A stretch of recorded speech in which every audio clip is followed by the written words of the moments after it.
Gracias por este tiempo, gracias Señor, porque estamos en tu presencia y el lugar no importa, allí donde están dos o tres, tú estás en medio de ellos. Te damos las gracias Señor por poder estar aquí hoy. Te pedimos que tú bendigas a los hermanos de la iglesia aquí en Carreterón número 22, que tú estés con ellos, les prosperes, les bendigas, que esa iglesia siga siendo sal y luz y pueda experimentar tu bendición y el crecimiento que viene de ti, un crecimiento cualitativo pero también cuantitativo, Señor, porque tú añades a la iglesia los que vas salvando por tu gracia y tu inmenso poder. Señor, también queremos pedir que tú nos ayudes, dada la novedad, a hacer todo de la mejor manera, a que podamos salir de aquí contentos y agradecidos de haber escuchado tu santa voz. Señor, gracias por Rafael y Sara, gracias por su ministerio en tantos lugares donde han estado sirviéndote y gracias porque hoy están aquí con nosotros para compartir tu palabra. Bendíceles, Señor, bendíceles como familia. En el nombre precioso de Jesús. Amén. Amén.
Els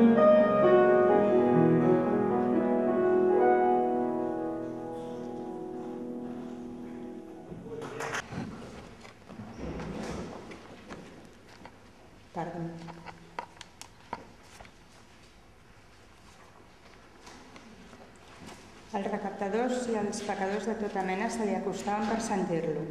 Els fariseus i els mestres de la llei rondinaven i deien: «Aquest acull pecadors i menja amb ells». Llavors els proposà aquesta paràbola: «Si un de vosaltres té 100 ovelles i en perd una, no deixa les 99 al despoblat i va a cercar la perduda fins que la troba? I quan la troba, se la carrega a les espatlles tot content, i quan arriba a casa fa venir els amics i els veïns i els diu: «Alegreu-vos amb mi, perquè he trobat l'ovella que s'havia perdut». Us dic que igualment al cel hi haurà més alegria per un sol pecador que es penedeixi que no pas per 99 justos que no necessiten penedir-se. O bé, si una dona té 10 dracmes i en perd una, no encén una llàntia i escombra la casa buscant curosament fins que la troba? I quan la troba, fa venir les amigues i les veïnes i els diu: «Alegreu-vos amb mi, perquè he trobat la dracma que havia perdut». Us dic que així mateix hi ha alegria entre els àngels de Déu per un pecador que es penedeix. Amén. Da pena estar tan lejos de vosotros porque me siento aquí como encajonada, alejada y no me apasiona. Pero bueno, es lo que hay y vamos a intentar disfrutarlo. Os contaré, en los años 30 hubo un congreso de eruditos y teólogos cristianos de diferentes denominaciones. Se habían reunido para descubrir cuál era el distintivo del cristianismo, lo que solo el cristianismo había aportado a la historia, que ninguna otra religión ni otra filosofía había aportado a la historia. No se ponían de acuerdo. Para variar, los teólogos tienen este vicio. Unos decían que era el hecho de que Dios se hubiera encarnado, pero hay dioses griegos muy antiguos que ya se habían encarnado y habían vivido y convivido íntimamente con los hombres. Otros decían que lo que aportaba el cristianismo era la resurrección, pero el dios egipcio Horus, entre otros muchos, también había resucitado. Otros decían que lo que el cristianismo tenía como único era el monoteísmo, la idea de que solo había un Dios verdadero. Pero también el Islam cree en un solo Dios. Mientras discutían y discutían y discutían, entró C.S. Lewis, no sé si lo conocéis porque es el escritor de Narnia. Y C.S. Lewis no era muy aceptado entre los teólogos de alto standing, porque escribía libros divertidos. Él entró y les preguntó qué es lo que hacían. Cuando se lo explicaron, simplemente los miró y dijo: «Eso es muy fácil, la gracia». La gracia es lo que califica y lo que describe al cristianismo que ninguna otra filosofía ni religión tiene. Todos se quedaron en silencio, les molestó bastante la arrogancia de C.S. Lewis, pero se tuvieron que dar cuenta de que tenía toda la razón del mundo. El cristianismo es el único que aporta la idea de la gracia en la relación de Dios con los hombres. Ahora bien, ¿qué es esto tan único y tan diferente? ¿Qué es la gracia de Dios? Pues cuando estábamos trabajando en Andalucía, como ha explicado José Luis, fuimos a una iglesia en Cádiz y allí nos contaron que vino un pastor americano a predicar sobre la gracia y el pobre hombre tenía poco vocabulario y por no repetir gracia muchas veces le preguntó a uno en la puerta que si sabría decirle otro término para gracia y el gaditano le dijo: «Pues gracia, pues cachondeo». Así que el pobre predicador predicó sobre el cachondeo de Dios. Y es que a veces la gracia nos la hemos tomado como un cachondeo. Y no es un cachondeo. La gracia es muy difícil de explicar, muy difícil de describir.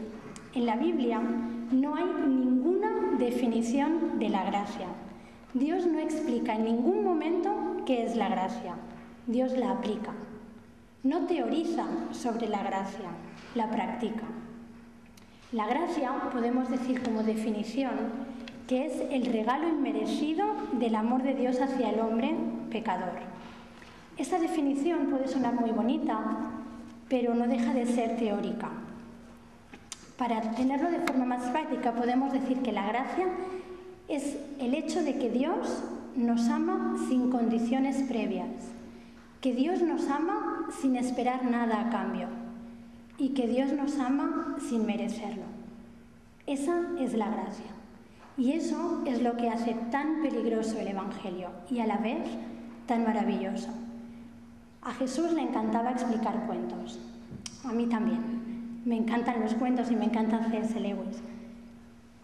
Y creo que es una manera sencilla de explicar verdades profundas y la Biblia está llena de cuentos, desde los profetas hasta Jesús mismo cuenta cuentos. Y en el Evangelio de Lucas, al Espíritu Santo le pareció interesante poner 3 cuentos sobre la gracia, lo que nosotros llamamos parábolas. Y cuando Dios repite tanto y se hace un poquito cansino, es porque la lección es importante y es necesaria para nosotros. Y si miramos en Lucas 15, encontraremos las 3 parábolas seguidas, una detrás de otra. La parábola de la oveja perdida, que ha leído Eli, y la de la moneda perdida, que también la ha leído, y la parábola del hijo pródigo. Y las 3 son parábolas de la gracia, y las 3 tienen el mismo mensaje, porque Dios quiere que entendamos su alegría cuando nos reencuentra, cómo se siente cuando volvemos a estar junto a Él. Hoy intentaremos entender un poquito más un texto que es muy conocido, pero que yo creo que está muy mal entendido, que es la parábola del hijo pródigo, que es la que Eli no ha leído. Relacionaremos esta parábola con las otras 2, pero nos centraremos sobre todo en esta. Buscamos en Lucas 15, del 11 al 32. Y leemos. También dijo, un hombre tenía 2 hijos, y el menor de ellos dijo a su padre, «Padre, dame la parte de los bienes que me corresponden». Y le repartió los bienes. No muchos días después, juntándolo todo, el hijo menor se fue lejos, a una provincia apartada, y allí desperdició sus bienes viviendo perdidamente. Y cuando todo lo hubo malgastado, vino una gran hambre en aquella provincia y comenzó a faltarle. Y fue y se arrimó a uno de los ciudadanos de aquella tierra, el cual le envió a su hacienda para que apacentase cerdos. Y deseaba llenar su vientre de las algarrobas que comían los cerdos, pero nadie le daba. Y volviendo en sí dijo, «¿Cuántos jornaleros en la casa de mi padre tienen abundancia de pan, y yo aquí perezco de hambre? Me levantaré e iré a mi padre y le diré, Padre, he pecado contra el cielo y contra ti. Ya no soy digno de ser llamado tu hijo. Hazme como uno de tus jornaleros». Y levantándose, vino a su padre, y cuando aún estaba lejos, lo vio el padre, y fue movido a misericordia, y corrió, y se echó sobre su cuello, y le besó. Y el hijo le dijo, «Padre, he pecado contra el cielo y contra ti, y ya no soy digno de ser llamado tu hijo». Pero el padre dijo a sus siervos, «Sacad el mejor vestido y vestidle, y poned un anillo en su mano y calzado en sus pies, y traed el becerro gordo y matadlo, y comamos y hagamos fiesta, porque este mi hijo muerto era y ha revivido, se había perdido y es hallado». Y comenzaron a regocijarse. Y su hijo mayor estaba en el campo, y cuando vino y llegó cerca de la casa, oyó la música y las danzas, y llamando a uno de los criados le preguntó qué era aquello. Él le dijo, «Tu hermano ha venido, y tu padre ha hecho matar el becerro gordo por haberle recibido bueno y sano». Entonces se enojó y no quería entrar. Salió por tanto su padre y le rogaba que entrase. Mas él respondiendo dijo al padre, «Tantos años te he servido tantos años te sirvo no habiéndote desobedecido jamás, y nunca me has dado un cabrito para gozarme con mis amigos. Pero cuando vino este tu hijo, que ha consumido tus bienes con rameras, has hecho matar para él el becerro gordo».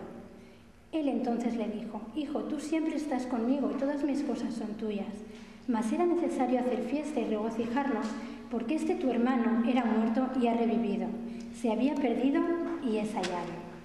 Supongo que a todos nos suena mucho esta historia. Y en primer lugar me gustaría que reflexionáramos sobre los destinatarios de esta parábola.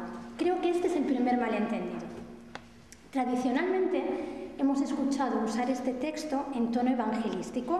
Los no creyentes viven apartados de Dios, vuelven y Dios se alegra cuando se arrepienten y creen en el Señor.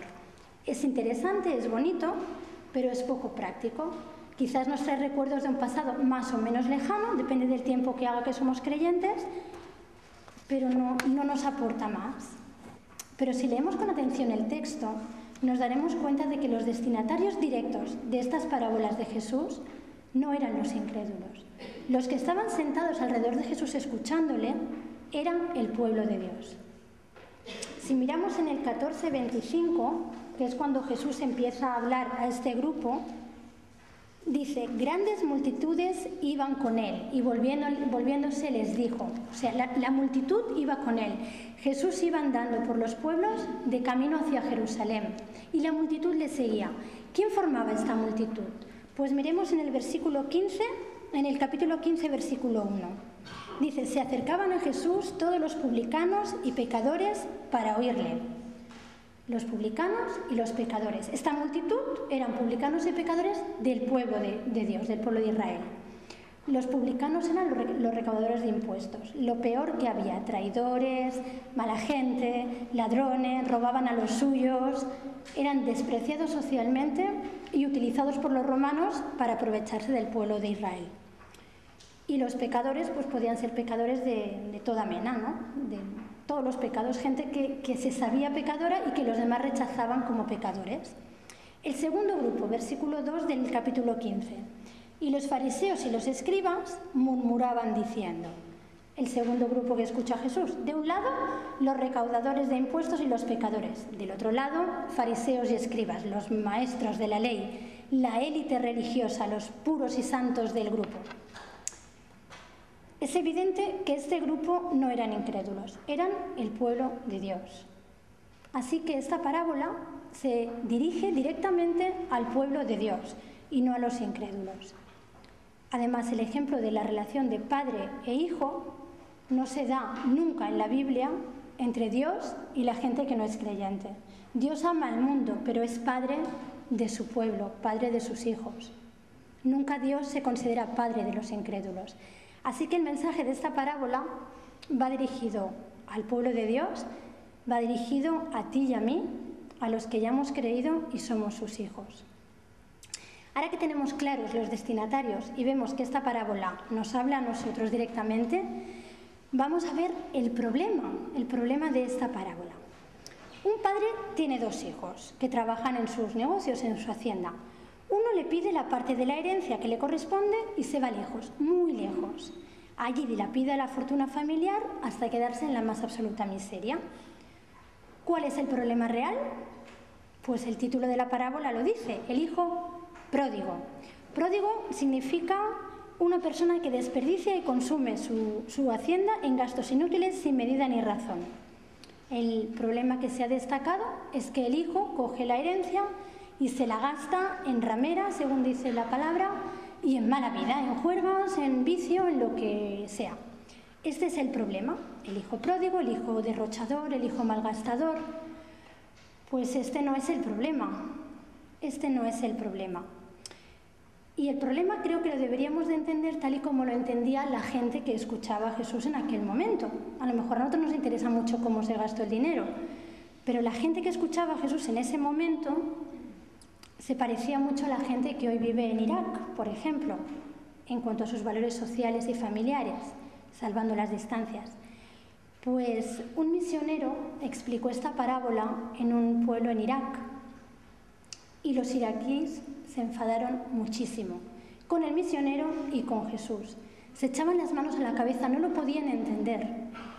Y lo que les sentó tan mal fueron dos cosas. La primera, el hecho de que el padre no mandara azotar y desheredar al hijo, porque el hecho de que le pidiera la herencia quería decir, en verdad, ojalá estuvieras muerto y no tuviera que depender de ti.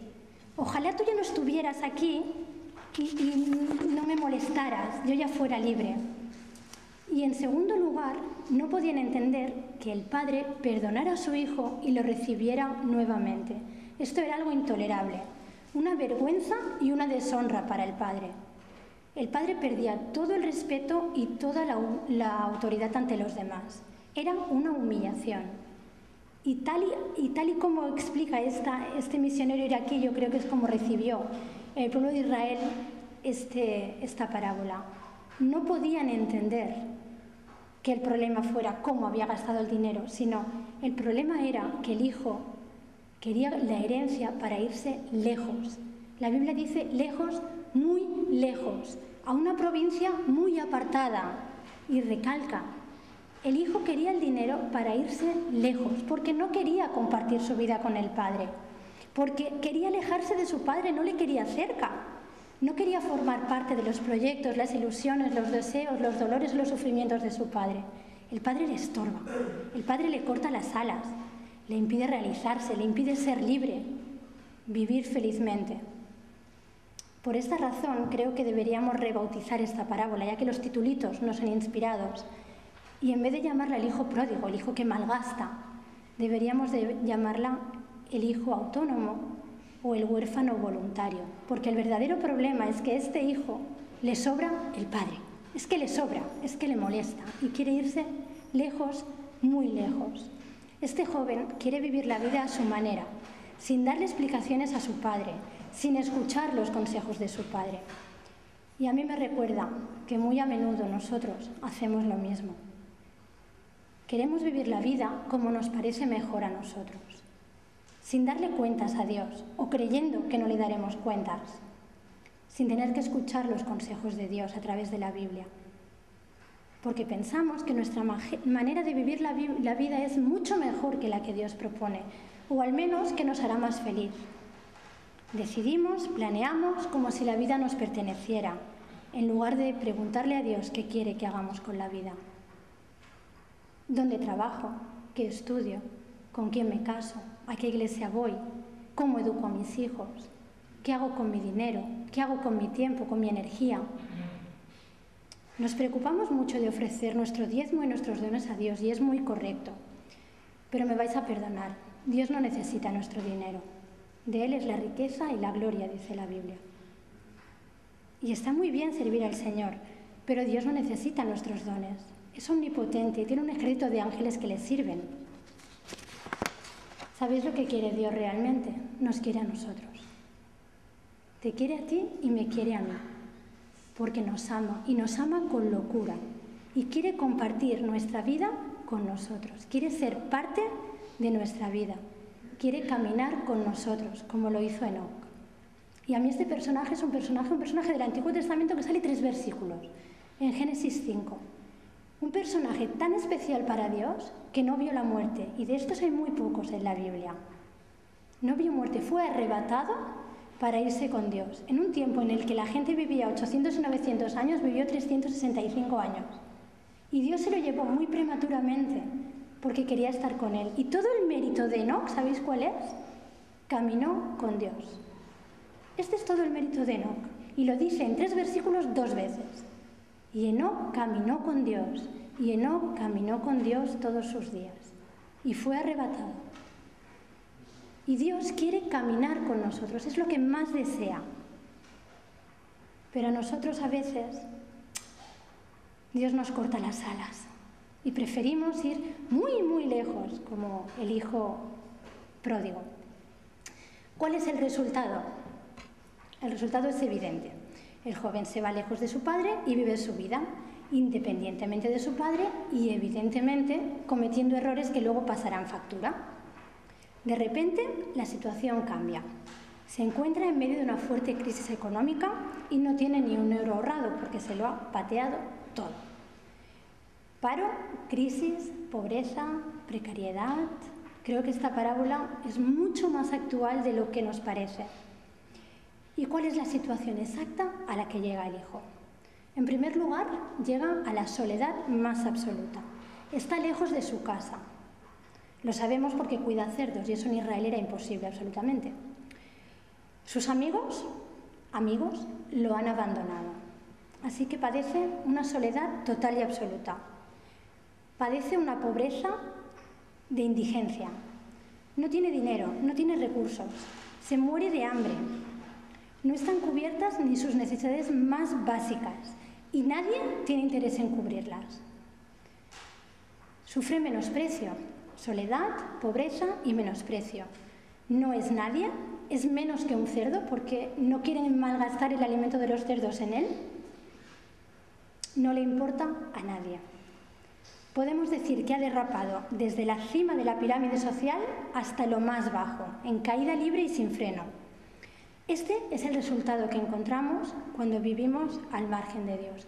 No quiere decir que tengamos que hacer cosas muy graves, como este hijo que malgastó todo su dinero con rameras, bebida y fiesta. No cal que hagamos cosas muy graves. Solo cal que vivamos al margen de Dios, que vivamos sin dejar que Dios forme parte de nuestra vida, que vivamos nuestra vida a nuestra manera sin contar con Él. Solo esto. Y las consecuencias llegarán. Llegará la soledad. ¿Por qué? Porque no contamos con la ayuda de Dios. Hemos renunciado a oír su voz. Y ahora ya estamos demasiado lejos. Ya no tenemos capacidad para escucharle. También nos hemos ido aislando de la iglesia, de los hermanos, porque como llevamos esta vida así doble, se nos hace complicado. Entonces venimos, sonreímos y salimos, pero a nadie le podemos abrir nuestro corazón. Así que no tenemos ni el respaldo ni la confianza de los hermanos y no escuchamos la voz del Señor. La soledad es total. Pobreza. Quizás las malas decisiones conduzcan a la pobreza material. Puede ser, pero a lo mejor también nos enriquece materialmente. Los políticos están forrados y no han tomado buenas decisiones. Pero lo que es seguro es que nos llevarán a la pobreza espiritual, a resecarnos interiormente. Sabemos que no andamos bien y eso, por mucho que lo queramos disimular, nos produce culpabilidad y amargura. Y en tercer lugar, llegará el menosprecio, porque cuando vivimos lejos de Dios, irremisiblemente llegan los problemas de autoestima. Nos sentimos culpables, hemos traicionado al que lo dio todo por nosotros y lo sabemos. Y eso nos lleva a menospreciarnos a nosotros mismos. Si te sientes así, o si te has sentido así alguna vez, estás en compañía de muchos, incluso de los grandes hombres de Dios, como David, como Abraham y Sara, como Sansón, como Noemí. Pero mal de muchos, consuelo de tontos. Si estás ahí, yo he estado muchas veces, tenemos que buscar una solución, no podemos eternizar esa situación. Pues veamos qué solución buscó el hijo pródigo, cuál fue su reacción y evaluemos si es digna de imitar. Quizá el hijo pródigo nos dé la solución. ¿Cuál es la reacción del hijo? Versículos 17 y 19. Y volviendo en sí dijo: ¿cuántos jornaleros en la casa de mi padre tienen abundancia de pan y yo aquí perezco de hambre? Me levantaré, iré a mi padre y diré: Padre, he pecado contra el cielo y contra ti, ya no soy digno de ser llamado tu hijo, hazme como a uno de tus jornaleros. En esta situación extrema a la que Dios le permite llegar, el hijo piensa y recapacita. En casa de mi padre comen bien, yo me muero de hambre. Volveré a casa aunque sea como un trabajador y no como un hijo. Evidentemente lo que lo mueven no son sentimientos nobles de arrepentimiento o de añoranza. Lo mueve un dolor de estómago y una anemia que no puede con ella. Este chico no se mueve porque siente mucho el daño que le ha hecho a su padre, ha recapacitado y dice: pues cómo me he equivocado. Este chico tiene hambre. Y las razones que lo mueven a volver a su casa son razones egoístas. Y nosotros también a veces necesitamos tener la soga al cuello para acordarnos de Dios y para volver y para pedirle ayuda, guía y consejo. Y Dios lo sabe. Pero el hijo sigue sin ver el verdadero problema. Sigue ciego, sin conocer realmente a su padre. En la visión del hijo, su padre es un jefe, es un amo, que lo que quiere de él es que sea un empleado al que evaluar, castigar o premiar. Y es una relación, la del padre y la del hijo, que exige trabajo y obediencia. Y esto es como lo ve el hijo. Se ve a él mismo como un empleado, a su padre como un jefe y una relación de trabajo y obediencia. Pero las cosas no son así, pero el hijo no las ve de otra manera. Y le va a tocar al padre enseñárselas. Hasta aquí los recaudadores de impuestos y los pecadores se sentían seguro identificados, porque se sabían alejados del Padre, sucios y culpables. Los fariseos se frotaban las manos y decían: menos mal que este Jesús, que parecía que estaba volado, ha entrado en razón y se ha dado cuenta dónde está el enemigo, que son estos pecadores los que hay que darles caña. Pero como nos suele pasar, cuando pensamos que tenemos a Dios controlado y acotado, se nos va y nos sorprende. Vamos a ver la reacción del padre. El padre lo ve venir. El hijo se mueve por motivos egoístas, pero el padre lo ve venir. Está vigilando en el camino, mirando, con la esperanza y la ilusión de que su hijo vuelva. Porque, como hemos dicho antes, y es una expresión que me encanta, es un padre enfermo de amor. Llega el gran día, lo ve llegar. Y según las palabras de Jesús dice, fue movido a misericordia. Misericordia es un corazón que se mueve al ver la miseria del otro. Pues el padre, que lo estaba esperando en el camino, lo vio y fue movido a misericordia. Corrió, no andó, corrió. Se echó sobre su cuello y le besó. Esa es la reacción del padre. Así es Dios. No le importa cuán lejos nos hayamos marchado. Nos espera en el camino, mirando con ilusión si vamos a volver. Y cuando volvemos, corre a nuestro encuentro, nos abraza y nos besa. Dios corrió desde el cielo a la tierra para venir a buscarnos y no hay un trayecto más largo. Da igual lo lejos que vayamos, Él puede encontrarnos. El Padre corre, le abraza, le besa, no hay broncas, no hay rencores, no hay advertencias, no hay reproches. A mí me falta esto. ¿Un qué? ¿Ya has vuelto? ¿Cómo vienes, no? Esto como poco. Pues no hay. En ningún versículo lo pone. El Padre es feliz, ha recuperado a su Hijo. Toda esta explosión de amor no traspasa el corazón endurecido y egoísta del Hijo. No consigue curarlo de su ceguera. El Hijo sigue con su visión. Yo soy un empleado, mi padre es un jefe y las relaciones de obediencia, desobediencia, premio, castigo. Y aunque ve a su padre en esta explosión de alegría y de amor, el Hijo, esto no le llega, no cambia su visión. Como si nada, se debe quitar al padre de encima y suelta su discurso. Padre, he pecado contra el cielo y contra ti, no soy digno de ser llamado tu hijo. Y el padre reacciona de una manera asombrosa. A mí me encanta cómo reacciona el padre. No se pone a discutir. No, hijo, que tú eres mi hijo, que no, que sí, que mira, que yo te perdono. No le hace ni caso, como si no lo hubiera oído. El padre se pone en acción para demostrarle y no explicarle qué es la gracia. Que la gracia es el regalo inmerecido de Dios. Que Dios nos ama sin condiciones previas, sin esperar nada a cambio y sin merecerlo. Si nos saltamos el versículo 21, si miráis el texto, si nos saltamos el 21, que es la respuesta del Hijo, sigue igual. Es como si no pasara nada. Dice, vino a su padre y el hijo dijo, el padre llega al hijo y el padre corre, se echa sobre su cuello en el 20 y le abraza y le besa. Y el hijo dice, Padre, he pecado contra el cielo y contra ti, ya no soy digno de ser llamado tu hijo. Si esto no lo dijera, da igual, porque el padre pasa de besarle a decir, el padre dijo a sus siervos, sacad el mejor vestido, vestidle, un anillo, esto, lo otro. El padre pasa de lo que le dice el hijo, porque le da igual, porque el padre no va a discutir con él. El padre quiere explicarle qué es la gracia y le hace 4 regalos, los mismos 4 regalos que Dios nos hace a nosotros.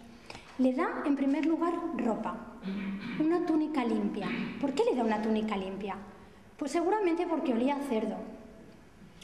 Y en nuestro caso, nuestra ropa huele a pecado y huele a lejanía de Dios. Y Dios nos da un vestido nuevo.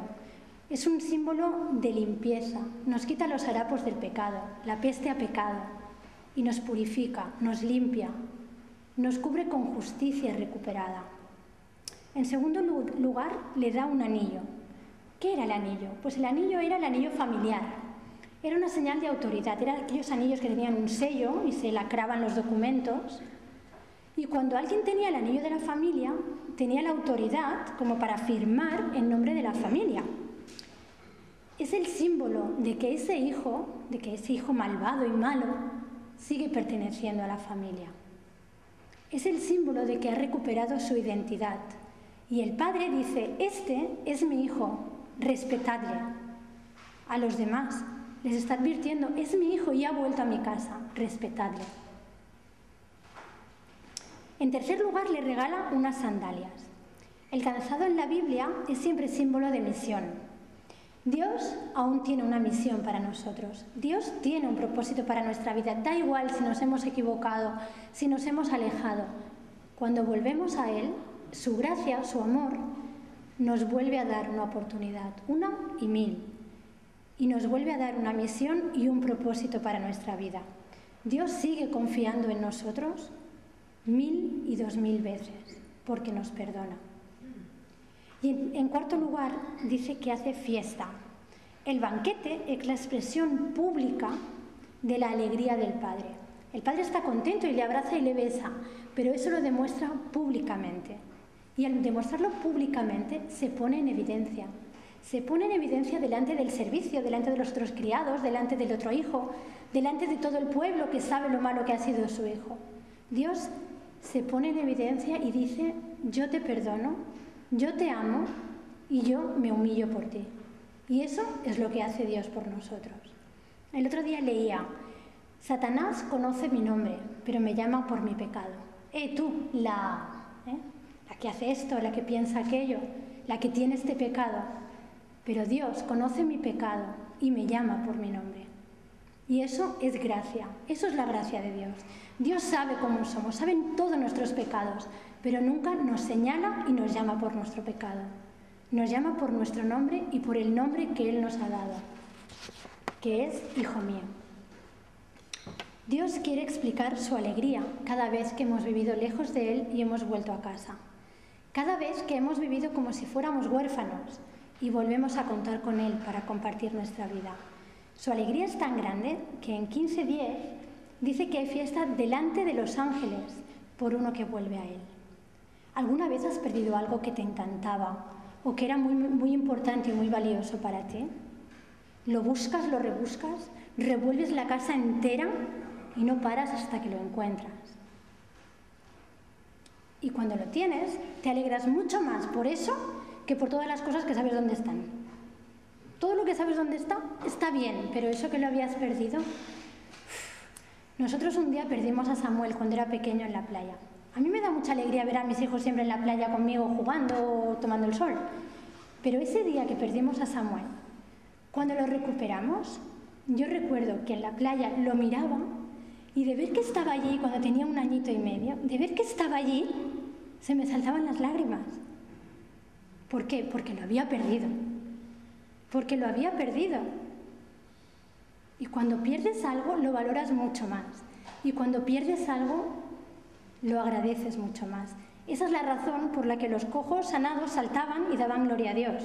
Y los que habían andado siempre les juzgaban. Y esa es la razón por la que los ciegos sanados reían y alababan a Dios. Y los que lo veían lo criticaban. Y decían: quizá este no era ciego, nos estaba engañando. Así es Dios. Se alegra infinitamente cuando recupera la oveja que ha perdido. Y a las 99 las deja en el desierto. Mira Dios si es listo. 99 en el desierto y una la va a buscar. Porque Dios ha venido a buscar a los enfermos y no a los sanos. Y así es Dios. Hace fiesta cuando uno de nosotros que vivía sin contar con Él decide compartir sus ilusiones, sus angustias y su vida con el Padre. Hasta ese momento los fariseos se mantenían al margen. Ellos nunca se habían alejado del Padre. Ellos obedecían a Dios, ayunaban y hacían todo lo que la ley decía. Eran hijos ejemplares. Ellos eran las 99 ovejas que no se habían perdido. Ellos eran el don de Dios a la humanidad. Y aunque estarían ofendidos y escandalizados por la reacción del Padre, que era Dios, hacia los pecadores, a ver si ahora los publicanos se iban a creer que tendrían el amor de Dios, a ver, pero bueno, podían llegar hasta ahí. De momento Jesús no se había metido con ellos, que es lo que acostumbraba a hacer. Pero ahora entra en escena un nuevo personaje, el hijo mayor. El hijo bueno, el hijo bueno, que es la viva imagen de los fariseos. Es como una caricatura de los fariseos. Una vez, en Estados Unidos, un pastor leyó esta parábola en una iglesia, pero cambió el final. Y cuando llegaba el hijo malo, el padre hacía banquete para el hijo mayor, que había estado obedeciendo tantos años. para agradecerle sus años de servicio y de obediencia. Y el hijo pequeño, con su delantal, servía las copas de vino y las bandejas de comida. Y una mujer desde el fondo de la iglesia gritó: así es como se tenía que haber escrito. Y así es como se tenía que haber escrito según nuestros cálculos. Porque la gracia nos enfada. La gracia es injusta hasta que nos toca a nosotros. Nos asusta porque no la podemos controlar. Porque no podemos decir 2 más 2 son 4, porque no podemos controlar al Dios de la gracia. El hijo mayor razona: yo te he servido muchos años sin quejarme, y ahora viene este bala perdida, tu hijo le llama, y le haces banquete. No es justo, yo merezco más que él. En nuestra cabeza, obediencia es igual a éxito y a bendición. Desobediencia es igual a fracaso y a castigo. Pero las matemáticas de Dios no funcionan así. El hijo mayor, el que llamamos el hijo bueno, cree que merece la gracia de Dios, que se la ha ganado. Pero no es así. La gracia es inmerecida para todos. No hay 99 ovejas que no se han perdido. No existen. Quizás tú crees que eres una de esas 99 ovejas, pero esas 99 ovejas, esos buenos cristianos, esa gente buena y santa y pura, no existe. Todos nos hemos descarriado y todos nos hemos alejado de Dios. Cada cual se apartó por su camino, dice la Biblia. No existen las 99 ovejas, no existe un hijo perfecto. El hijo cree que se merece, que se ha ganado la gracia, pero no es verdad. La gracia es inmerecida para todos, para los que se han ido y para los que no. Nadie la merecemos. No podemos pensar que Dios se contenta con nuestro trabajo, con nuestra obediencia y con nuestro servicio. Dios lo que quiere es tener una relación con nosotros, ser nuestro Padre. El hijo mayor, igual que muchos creyentes, ha vivido trabajando y sirviendo al Señor, pero en ningún momento ha disfrutado del Señor. Nunca me has dado ni un cabrito para gozarme con mis amigos, se queja. Pero el Padre le dice: siempre estás conmigo, todo lo mío es tuyo, puedes disponer. Pero el hijo no dispone, el hijo trabaja, intentando ganar la aceptación, el amor y la gracia del Padre. Pero el Padre le está diciendo que yo lo que quiero es estar contigo y todo lo mío es tuyo. El hijo sigue sin entender. Lutero dijo: nunca podremos hacer bastante para que Dios nos ame, nunca. Pero nunca podremos hacer bastante para que Dios deje de amarnos. Nunca. El amor es un regalo inmerecido, al que respondemos con amor, obediencia y servicio, pero sobre todo compartiendo nuestra vida con Dios, caminando con Él. El hermano mayor está muy ofendido. Entonces se compara con su hermano, y es que cuando crees que mereces bendiciones de Dios, lo mejor es juzgar a los demás, porque siempre puedes encontrar a alguien que está peor. Dice: yo te he servido muchos años, este tu hijo no le llama hermano, yo te he obedecido, este se ha pulido tus bienes con rameras.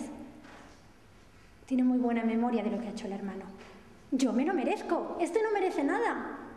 Este hijo mayor, aunque no lo parezca, tiene el mismo problema, exactamente el mismo problema que el otro. Cree que Dios es un amo, un jefe. Cree que hay que contentarle con trabajo y con obediencia.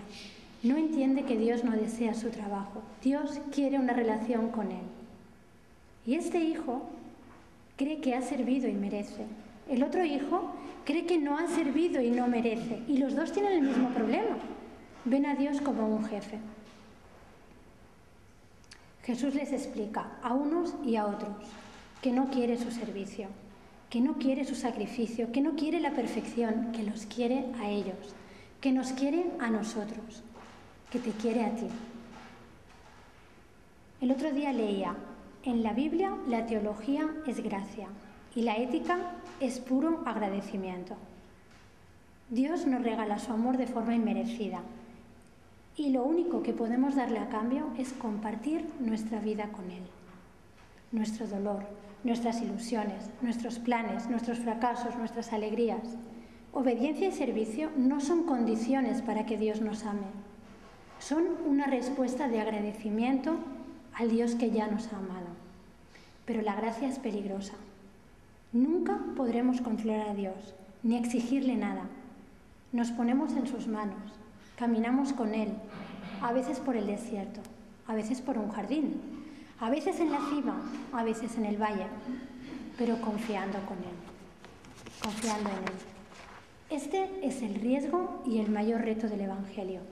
Por eso el Evangelio no es apto para cobardes, sino para valientes. Es una relación íntima con un Dios libre.